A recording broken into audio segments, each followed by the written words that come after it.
demonstrate to you what I mean by you still have to do the horizontal method. Even if you were doing the vertical method, the first thing you have to do is this right here, which is the distributive property. Because really what that is a -1.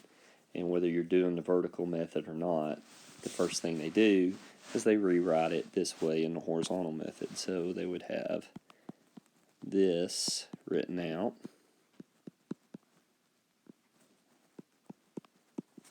And then this would now become a plus, and you've distributed the negative here. So this now becomes a positive x to the third, a negative y, and a negative x.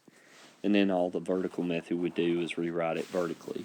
And for me, I think it's just an added step that's not necessary. So at this point, I just go through and do like I did before in the horizontal method with adding.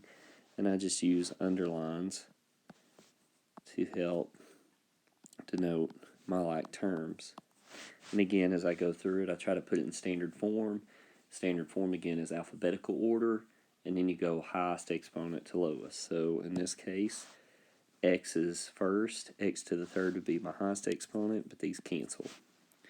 So they're no longer there. So then I go to my x term.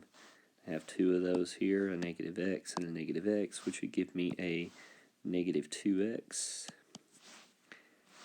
Go ahead and mark those out as I do them. Next I go to my y terms. My highest degree y is y squared. So I have a positive y squared. Mark that out.